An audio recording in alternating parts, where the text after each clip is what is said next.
Jour 9. Étoile. Notre mot de Noël du jour est étoile. L'étoile que les mages ont suivie pour trouver Jésus fascine nos esprits scientifiques. Je dois admettre que je ne peux m'empêcher d'être intrigué par la constellation ou la conjonction de planètes qui auraient pu former le signe céleste que les mages ont suivi. Il faut se rappeler qu'à la science de la découverte s'est ajouté le miracle de la révélation. L'étoile que les mages ont vue avant de commencer leur voyage réapparaît miraculeusement à leur arrivée à Bethléem, comme nous le lisons dans l'Évangile selon Matthieu, au chapitre 2, versets 9 et 10. L'étoile qu'ils avaient vue en Orient allait devant eux jusqu'au moment où, arrivée au-dessus de l'endroit où était le petit enfant, elle s'arrêta. Quand ils aperçurent l'étoile, ils furent remplis d'une très grande joie. Il existe de nombreuses hypothèses quant à l'origine naturelle de cette étoile remarquable. Certains évoquent une conjonction de Jupiter et de Saturne, d'autres des conjonctions planétaires, d'autres encore une supernova, et d'autres encore des comètes, une étoile ou un signe unique créé spécifiquement. Quoi qu'il en soit, il est significatif que Dieu ait rencontré les mages dans leur propre contexte. Il s'est révélé à des hommes qui étudiaient les étoiles par une étoile. C'était également l'accomplissement d'une prophétie de Balaam que nous lisons dans le livre des Nombres au chapitre 24, verset 17. « Je le vois, mais non pour maintenant. Je le contemple, mais non de près. Un astre sort de Jacob. Un sceptre s'élève d'Israël. » Cette prédiction était largement considérée par les érudits juifs de l'Antiquité et les pères de l'Église comme une prédiction messianique. La naissance de Jésus, le Messie, a été annoncée par une étoile. Le prédicateur Charles Spurgeon disait « L'étoile était l'étoile de Christ, mais elle conduisait aussi d'autres personnes au Christ. Elle y parvenait en grande partie parce qu'elle allait dans cette direction. Il est triste qu'un prédicateur soit comme un panneau indiquant le chemin, mais ne le suive jamais pour son propre compte. Tels étaient les grands prêtres de Jérusalem. Ils savaient où Christ devait naître, mais ils ne sont pas allés l'adorer.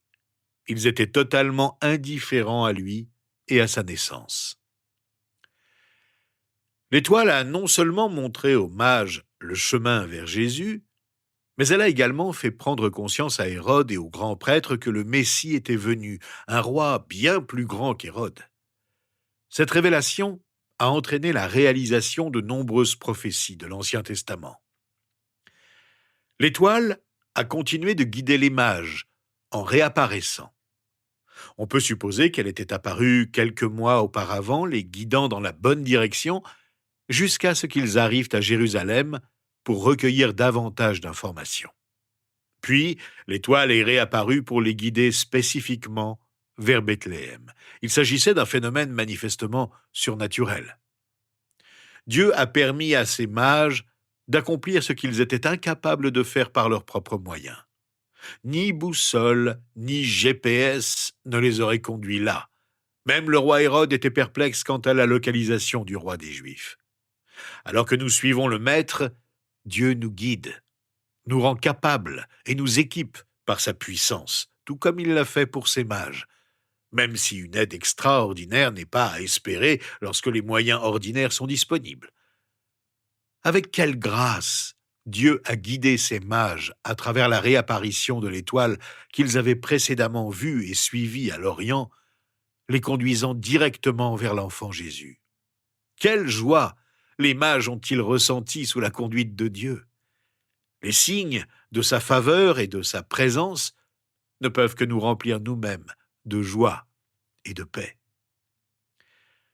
L'étoile nous rappelle la naissance de Jésus, sa royauté et sa nature divine. Elle nous rappelle aussi un élément que nous oublions peut-être dans le récit de Noël. La naissance de Jésus n'a pas été annoncée à ceux que nous attendions. La troupe d'anges n'est pas venue vers les grands prêtres, ni vers les chefs des Juifs. Elle est apparue à d'humbles bergers.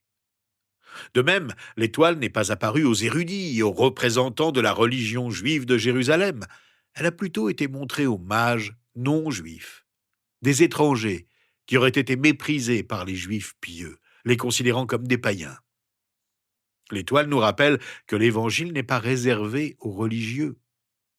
Il s'adresse non seulement aux pauvres bergers de la société, mais aussi aux astrologues de ce monde, à ceux qui nous sont étrangers. Le Père a annoncé la naissance de son Fils aux candidats les plus improbables, témoignant ainsi de son amour pour toute l'humanité et de son désir que tous le connaissent. L'Évangile est pour tous, et nous avons l'honneur, la joie et le devoir sacré de le faire connaître. Nous devrions être heureux de tout et de tous ceux qui nous orientent vers Christ. Pour ces mages, le cheminement vers Jésus incluait la conception qu'il se passait quelque chose de significatif dans le ciel lorsqu'ils ont vu l'étoile pour la première fois, la protection que Dieu leur a accordée tout au long d'un voyage périlleux, la révélation qu'ils ont reçue des Écritures lorsqu'ils sont allés chez Hérode, la décision qui les a conduits là où ils ont rencontré Jésus, jusqu'aux instructions de rentrer chez eux sans passer par Jérusalem pour éviter de rencontrer Hérode.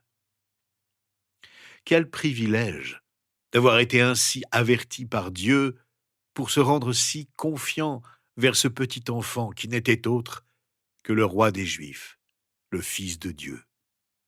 Et c'est bien lui qu'ils ont découvert. Prions ensemble.